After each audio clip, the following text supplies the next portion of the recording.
hoje a sua relação com o Tasso continua sendo muito próxima, né? Qual é o sentimento dele com essa realidade? Porque partiu dele toda essa inovação que o Estado experimentou até recentemente e que o senhor colaborou. Eu tenho tido a alegria, a honra, o privilégio e assim a satisfação e o prazer de reencontrar a miúde com o meu amigo Tasso. Nós estamos nos falando toda semana, estou indo almoçar com ele e a gente tem ali um momento de brincadeira, ele é um cara bem-humorado, por mais que não pareça, eu também sou, né? E tal, mas nós estamos muito preocupados com esse encontro trágico de corrupção, decadência econômica, degradação da vida do nosso povo e destruição de um projeto que sabe, com suas contradições, produziu exemplos para o Brasil. Por que o Ciro Gomes, eu não gosto de falar na terceira pessoa, mas estou agora examinando de fora para dentro, por que um governador do Ceará é chamado para dirigir a economia do Brasil na hora crítica de construção do Plano Real? Não são meus belos olhos, não é minha palavra, percebe? Era obra extraordinária. Aliás, pela palavra não seria nunca, né? Não sei, eu fui mudando, eu sou indignado, eu vou morrer assim, eu não tenho rabo de palha. O que eu ganho com isso? É só parar para pensar, o que eu ganho com isso?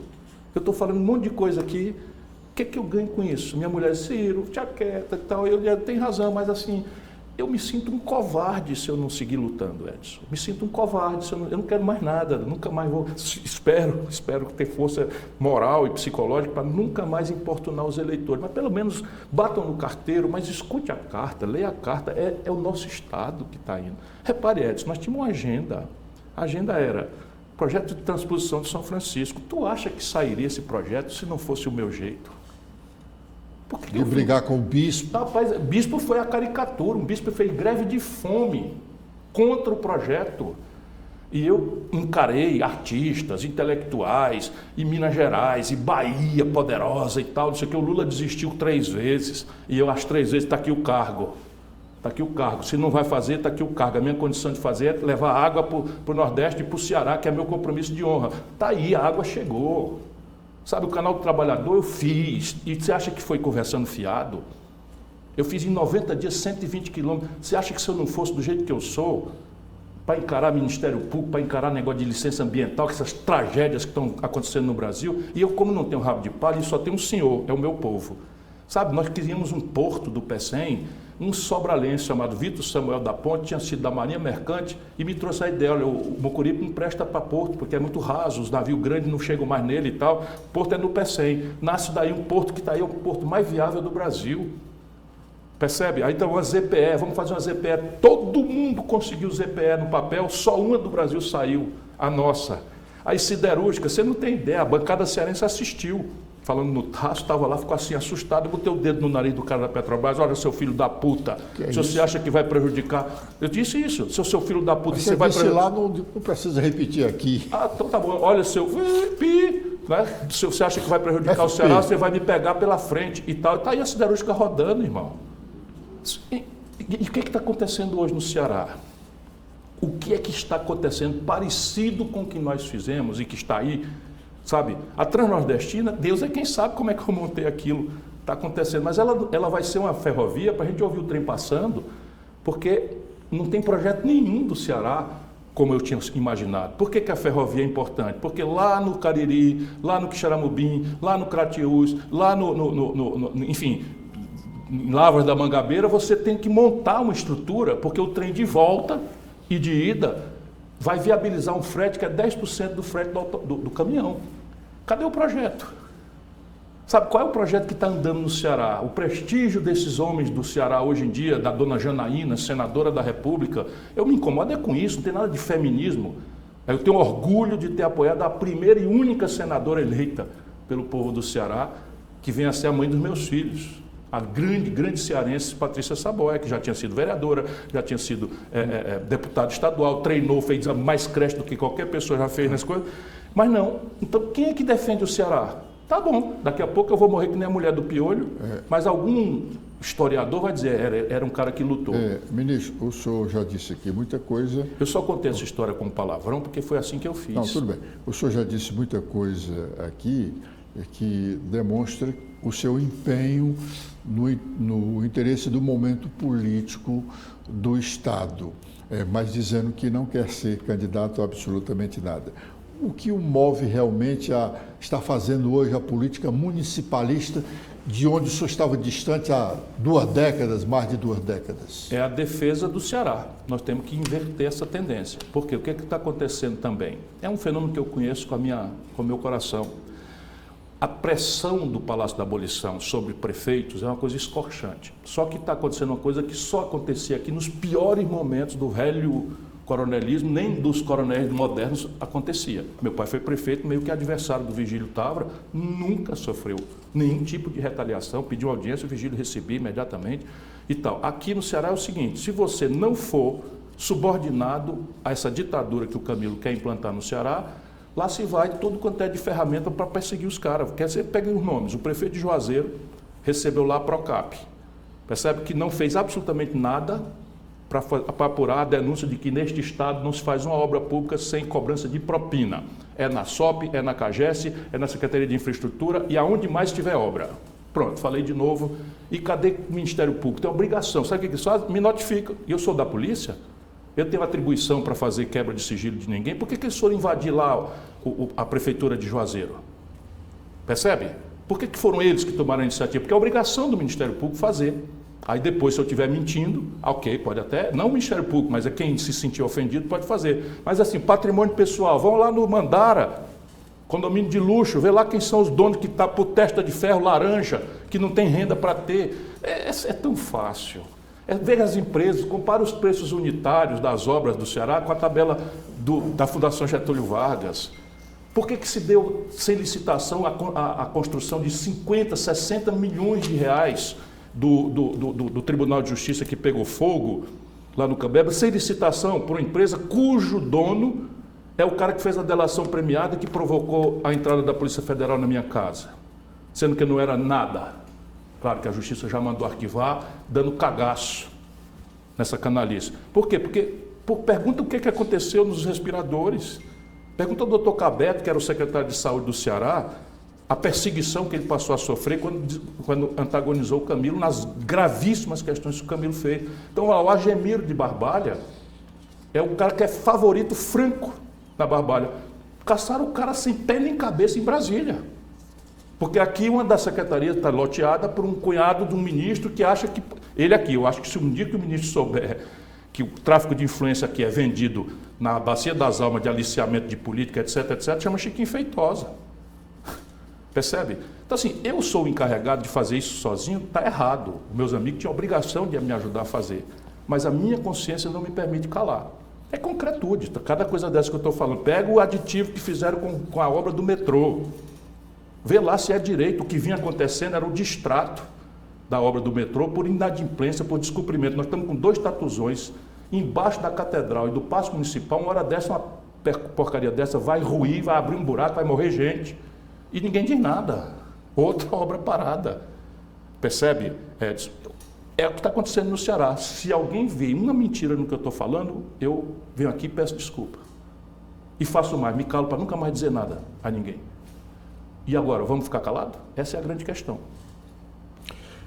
Ministro, o noticiário nacional, o mais recente, retrata uma situação que eu acho muito delicada para o país. Os poderes estão se degladiando entre si e internamente. Nós temos essa última notícia, por exemplo, do corregedor do Conselho Nacional de Justiça, afastando 2 juízes e 2 desembargadores que participaram da Lava Jato. Não é? E no dia seguinte, isso foi antes de ontem, nós estamos falando de segunda-feira, de terça, o presidente do CNJ, do Conselho Nacional de Justiça, deu uma reprimenda no corregedor, que é ministro do Superior Tribunal de Justiça, e fez com que o Conselho jogasse na lata esse afastamento dos 2 juízes. Eu acho isso uma coisa muito delicada, né?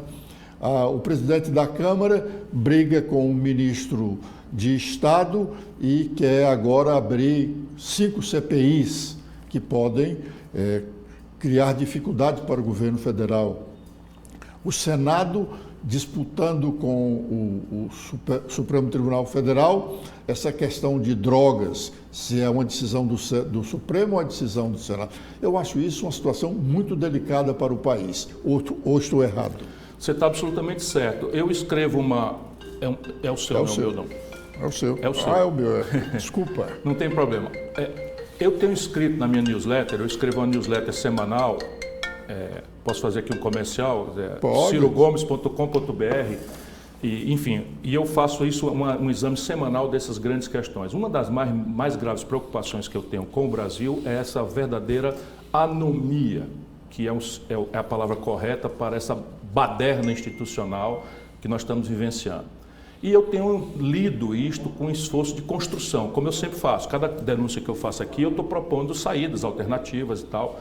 Se a gente pega um governante no Ceará disposto a fazer o que tem que ser feito e a mudar essa cultura, a gente muda isso rapidamente, embora vamos pagar por anos a fio as perdas graves que estamos tendo hoje. Uma indústria que foi embora não volta mais, porque ela antes de ir embora sofreu e tal, e isso infelizmente é o que está acontecendo. Qual é o grande problema? O primeiro grande problema brasileiro é que nós copiamos a institucionalidade americana e dividimos num presidencialismo brasileiro as tarefas estanques. Isso não é moderno em nenhum lugar do mundo. Por quê? Porque o parlamento tem uma contradição. Qual é? Ele trabalha devagar, o que é normal, é um grande colegiado, gigantesco colegiado. Ele trabalha complexamente, por quê? Porque é uma Babel, tem 34 partidos representados ali.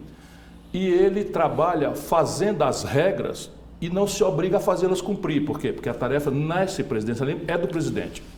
Então esse é o problema. Então você faz um orçamento completamente fictício, toma 53 bilhões de reais para executar o que é tarefa do executivo, nas tais emendas e tal. A roubalheira aí é campeia frouxa, o Lula denunciou do Bolsonaro e piorou muito. E esse é o grande problema. Como é que conserta aí? E sim, aí o vácuo político não existe. O poder não admite o vácuo. O poder político ele é unificado e é onipresente. Se ele não for exercitado conforme o planejamento democrático, alguém ocupa.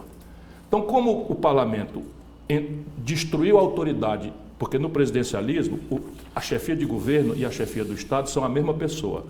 E aqui está a confusão. O chefe de Estado é que é o encarregado de fazer essas coisas funcionarem, de cumprir e fazer cumprir a Constituição. Esse é o juramento que o presidente da República faz. O Lula, filho enrolado, ele próprio enrolado, confusão enrolado, não tem autoridade para encarar nem CPI e nem tribunal. Resultado prático, a autoridade política está desviada e fica nesse ping-pong entre o parlamento e o Supremo. Quem paga por isso, grave, é o povo. Por quê? Repare, a lei brasileira que o Lula pôs em relação a drogas, não estou falando de moral nem de religião, são ambos valores importantíssimos na sociedade brasileira que tem que ser levado em consideração. Estou falando de direito, de institucionalidade jurídica. Então, a lei de repressão às drogas no Brasil não distingue corretamente um traficante que ganha milhões de reais e mora na praia, mora na aldeota, mora na zona sul do Rio e não na favela, de um garoto que é avião do tráfico, que é posto ali, inclusive, para ser entregue como boi de piranha para a polícia fazer de conta que está reprimindo. Resultado, Edson, do dia que essa lei que o Lula botou em vigor para hoje, nós saímos de 300 mil para 1 milhão de pessoas presas. 600 mil pessoas são garotos, jovens, negros, pobres, pardos, da periferia, cuja crime que os levou a primeira vez para a cadeia não envolveu nenhum tipo de violência. Nenhum tipo de violência, não é que seja usuário, era avião, pequenas quantidades para distribuir, para vender e tal. O que acontece? Na sequência, eles viraram o exército de reserva das facções, porque esse menino, na hora que entra num presídio, na primeira noite, ou ele se filia na facção ou você é viciado ou morto. Então ele imediatamente se filia a uma facção para poder se proteger e vira agora um perigoso soldado da violência que está, assim, campeando frouxa sem nenhum. Está aqui o poder total, o Lula poderoso, o Elmano e o Camilo poderoso, o ministro, não se faz nada, zero, para pelo menos dar uma satisfação ao nosso povo. Outro dia fecharam o Pirambu. Eu estou rindo para não chorar. Eu não queria ser governador um dia. Olha, eu digo isso com o peso da minha honra. Eu não queria ser governador um dia, para o cearense não me ver agarrado, sabe, com esse serviço e pegando essa turma e degolando no sentido metafórico do termo, sabe? Mas era assim, aqui no Ceará não se criava. É só perguntar ao meu governo. Eu vi agora, feminismo, PT, feminista, não sei o que e tal. Pois bem, mataram 86 mulheres nos 3 primeiros meses desse ano no Ceará. No meu governo, em 4 anos, não mataram 50. Compreende? Percebe? E não é o mesmo céu, não é o mesmo chão. E essa estatística que o senhor está mostrando é oficial? Essa de 86, Sim. Manchete dos jornais. Mataram 86 mulheres, enquanto o PT do Ceará e o PT nacional faz tese de feminismo, esquece que o filho do Lula está com medida protetiva decretada pelo tribunal porque teria maltratado a sua própria mulher, tal, batido e agredido e tal, aí não tem feminismo. Mas porque eu denuncio, né, as distorções de uma senadora despreparada, porque veja bem, falta energia no Ceará. Em São Paulo já tem multa, é a mesma empresa. Em São Paulo já tem multa, já tem processo de cassação da coisa. Aqui nada. Por quê? Porque a fila de bajulador e de puxa-saco do Lula troca o poder político do Ceará por isso. Ministro, o senhor hoje está à frente praticamente das atividades, das ações do PDT. E tem como aliado o PSDB, que já foi um dos maiores partidos do estado do Ceará, como foi o PDT. É o Abolição. Exatamente. Ou o Cambeba, na época. O senhor acredita que vocês dois, PDT e PSDB, podem fazer frente a essa hegemonia do governo? Eu puxo a história e o amor que eu tenho ao povo do Ceará e a intimidade que eu tenho com o povo do Ceará. É assim, quando o Tasso Gereissati, com 36 anos e eu com 25, né, resolvemos encarar, o Ceará tinha 144 municípios, 4 prefeitos eram conosco, 140 do outro lado. Sabe, os jornais da época tinham cada um uma procuração, lá como hoje, uma procuração para tomar 2%, 1%, 1,5% do ICMS do Estado na boca do caixa. Sabe, os políticos tinham a Codagro, que era uma companhia de desenvolvimento agropastoril do Ceará, tinha tratores, cada político tinha 2, 3 tratores e tal, nas suas fazendas e fazendo tal. E nós fizemos uma aposta no povo. Olha, não demorou 45 dias, Edson. Não demorou 45 dias aquele aparente invencível castelo de poder, sendo que nós estamos falando de governantes que tinham uma obra. O Vigílio Távora, recuperando hoje, vamos lá, compara o Vigílio Távora com o Camilo, em matéria de realização, sabe, de planejamento, de estratégia, de desenvolvimento do Estado, de presença no Senado da República, de relator do projeto rodoviário nacional, de ministro da aviação do João Goulart. Está aí o PECEM. O PECEM saiu, o PECEM não, o Mucuripe saiu porque tinha um cearense lá, o Expedito Machado e tal. Agora é tudo anãozinho, tudo a serviço dos seus egos, das suas particularidades, dos seus pequenos castelos de poder, de nomeação de coisinha para cá e tal, e o Ceará está absolutamente abandonado, sem patrocínio, sem defesa, sem projeto, tá certo? Isso é o que pode acontecer novamente. É fácil? Não, é muito difícil. Por quê? Nós precisamos de um líder. Eu não quero mais, o Tasso não quer mais, tá certo? Nós preparamos algumas pessoas, tipo Roberto Cláudio, que foi testado. O Roberto Cláudio foi político, foi deputado, foi presidente da Assembleia, foi prefeito. É possível se dizer, sem exagero, que foi o maior prefeito da história de Fortaleza. E estava na eleição, veio o Lula, botou a mão na cabeça de uma pessoa que ninguém tinha nem sequer ouvido falar. Eu tenho afeto por ele, mas nós tínhamos apoiado ele um ano antes, eu mais o Lula, em Calcaia, e tirou um 4º lugar, o Elmano. Pois essa pessoa vem para o governo do Estado, porque o povo gosta do Lula, o Lula bota a mão na cabeça, pronto, o Ceará 3 vezes mais forte e tal, ferraram o Ceará. Esse é o problema. Então vem o Bolsonaro e bota a mão na cabeça de um cabo que nunca administrou a bodega, está até melhorando muito a forma dele, o capitão Wagner, mas assim, quer ser logo governador do Estado, sem ter, sabe, administrado uma prefeitura, treinado alguma coisa e tal. Enfim, pelo menos esse é o meu jeito. O Cid vem com o meu apoio depois de ter sido deputado, prefeito, grande prefeito e tal, presidente da Assembleia, aí vem com a qualificação, com o treinamento, com o conhecimento de causa e tal. Pelo menos esse era o meu padrão. Camilo perdeu 2 eleições para prefeito em Barbalha, mas nós queríamos fazer o Cariri ter uma oportunidade, porque era o Tasso de Fortaleza, o Lúcio Alcântara de São Gonçalo, eu de Sobral, o Cid de Sobral, e eu pensando no Ceará, olha, precisamos criar uma liderança no Cariri. Tentei que fosse o Zé Arnondi, depois desviou os caminhos e tal, achamos o Camilo por afeto do Cid, eu era amigo do Eudoro, e nomeei o Eudoro, quando eu fui ministro da Integração, chefe do Denox aqui no Ceará, só para você ter uma ideia de quanta ingratidão eu sou vítima. Eu nomeei o Eudoro para diretor-geral do DENOR, que era o cargo mais importante do Ministério da Integração aqui no Ceará. E eu não fui botar nenhum apaniguado meu, botei um cara que eu imaginava, ledo engano. Não é? E aí o seguinte, o que aconteceu daí para frente? Absolutamente nada. O Camilo vem treinar como secretário de Desenvolvimento Rural, depois vem treinar como secretário das cidades, lá vai, rolo de banheiro. Lá fui eu como advogado, junto com o doutor André, que hoje é desembargador e não vai me deixar mentir, desembargador por desembargador, para mostrar que o Camilo não tinha culpa direta, que era o presidente do Tribunal de Contas, que tinha se enrolado, que o Camilo não tinha tido como enfrentar. O cara foi limpando 6 processos de improbidade.